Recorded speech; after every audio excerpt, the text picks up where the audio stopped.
బాబు వస్తే జాబ్ వస్తుంది, నిరుద్యోగులకు ఆయన మంచి చేస్తాడు అని నమ్మి ఓటేసిన నిరుద్యోగులందరికీ కూడా కుచ్చుటోపి పెట్టాడు చంద్రబాబు నాయుడు. 16,000 పోస్టుల డిఎస్సి ఉద్యోగాలు భర్తీ చేస్తే అడుగడుగును కూడా అవినీతి. నోటిఫికేషన్ ఇచ్చినప్పటి నుండి కూడా ఆ నిరుద్యోగులకు ఏ పార్టీ న్యాయం కూడా చేయకపోగా వాళ్ళ డిమాండ్లను నెరవేర్చకుండా ఎగ్జామ్ పెట్టింది ఈ కూటమి ప్రభుత్వం. ఎగ్జామ్ పెట్టిన తర్వాత కూడా అడుగడుగున కూడా అవినీతి. సూట్ కేసు పట్టు ఉద్యోగం పట్టు అన్న రీతిలో డిఎస్సి ఉద్యోగాల నియామకాలు జరిగాయని వైఎస్ఆర్సీపీ నాయకులు నిన్నంతా కూడా ప్రెస్ మీట్లు పెట్టి మాట్లాడుతున్నారు. ఈరోజు పేపర్లో కూడా ఆ న్యూస్ వచ్చింది. ఇందులో ఎంత నిజం ఉంది అని అంటే, నిజంగా ఫస్ట్ ర్యాంకు వచ్చిన ఒక అవుట్సోర్సింగ్ ఉద్యోగి ఎందుకు ఉద్యోగంలో జాయిన్ కాలేదు? 2025లోనే నవీన్ అనే కాంట్రాక్ట్ ఉద్యోగి ఉద్యోగం నుండి రాజీనామా చేశాడని ప్రభుత్వం చెప్తా ఉంది. కానీ అదే నవీన్ అనే కాంట్రాక్ట్ ఉద్యోగి నేను ఎస్సీఈఆర్టీలో డిఎస్సి ముగిసేంత వరకు కూడా పనిచేస్తున్నానని కోర్టుకి ఇచ్చిన అఫిడవిట్లో ఆయన మెన్షన్ చేయడం జరిగింది. స్పోర్ట్స్ కోటాలో ఎవరెవరికి ఉద్యోగాలు ఇచ్చారు, వాళ్ళ లిస్ట్ ఏమైనా బయట పెట్టగలరా అంటూ వైఎస్ఆర్సీపీ నాయకులు డిమాండ్ చేస్తున్నారు.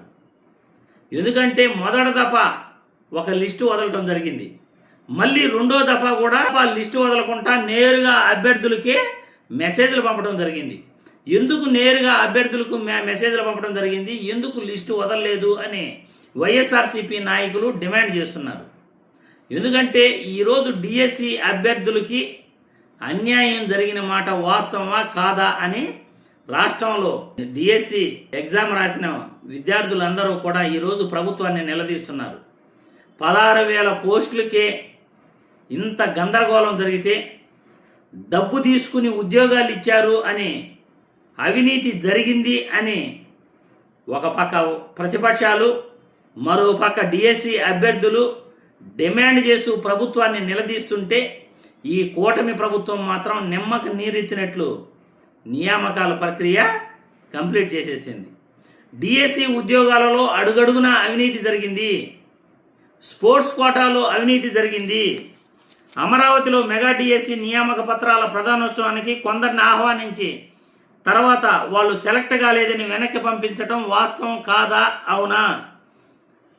స్పోర్ట్స్ కోటాలో ఎవరెవరికి ఉద్యోగాలు వచ్చాయి, ఏ క్రీడలో ప్రతిభ చూపారు అని ప్రశ్నిస్తున్నారు డిఎస్సి అభ్యర్థులు. డిఎస్సిపై కోర్టు తీర్పు కాపీ వచ్చేలోపు ప్రభుత్వం హడావిడిగా ఫలితాలను ప్రకటించడం, ప్రక్రియ ముగించి పోస్టింగ్లు ఇచ్చేయడం వెనక మతలబు ఏంటి? అంటే కోర్టు ఆర్డర్ వచ్చేంత వరకు కూడా ఈ ప్రభుత్వం వెయిట్ చేయదా? ఎందుకు అంత తొందర ప్రభుత్వానికి? అసలు ఏం జరిగింది డిఎస్సి అభ్యర్థుల నియామకాలలో అని ఒక పక్క అభ్యర్థులు, డిఎస్సి అభ్యర్థులు, కోర్టుకేసిన అభ్యర్థులు, మరో పక్క ప్రతిపక్ష నాయకులు ఈ కూటమి ప్రభుత్వాన్ని ప్రశ్నిస్తున్నారు. ఏది ఏమైనప్పటికీ అర్హులకు చంద్రబాబు నాయుడు ఏది ఏమైనప్పటికీ అర్హులకు ఈ కూటమి ప్రభుత్వం దగా చేసింది. సూట్ కేసు పట్టు ఉద్యోగం కొట్టు అన్న రీతిలో అడుగడుగునా కూడా డబ్బులు తీసుకుని నియామకాలు చేశారు అనైతే వైఎస్ఆర్సీపీ నాయకులు పబ్లిక్గా మాట్లాడుతున్నారు. మరి దీనికి సమాధానం చెప్పాల్సిన కూటమి ప్రభుత్వం ఇప్పటి వరకు కూడా నోరు తెరవట్లేదు. ఏదైతే సమాధానం చెప్పాలో అటువంటి వాటిపైన సమాధానం చెప్పదు, కానీ వ్యక్తిగత విమర్శలను ఎక్కువగా కూడా మీడియాలు, వాళ్ళ అనుకూల మీడియాలు ప్రచారం చేస్తూ చెప్పాల్సిన విషయాల్ని దాటవేస్తూ ఈ కూటమి ప్రభుత్వం అటు నిరుద్యోగులకి ఇటు ప్రజలకి అన్యాయం చేస్తుంది అనటంలో ఏమాత్రం కూడా సందేహం లేదు. డిఎస్సి ఉద్యోగాల ప్రక్రియపై అడుగడుగునా కూడా అవినీతి జరిగిందని ఏదైతే చెప్తున్నారో దానికి వివరణ ఇవ్వాలి. వాళ్ళ అర్హుల లిస్టును రిలీజ్ చేయాలి. ఎవరెవరికి ఎంతెంత ర్యాంక్ వచ్చిందో కూడా రిలీజ్ చేసి వాళ్ళ కూటమి ప్రభుత్వం యొక్క నిజాయితీని నిరూపించుకోవాలని వీడియో ద్వారా డిమాండ్ చేస్తున్నాను.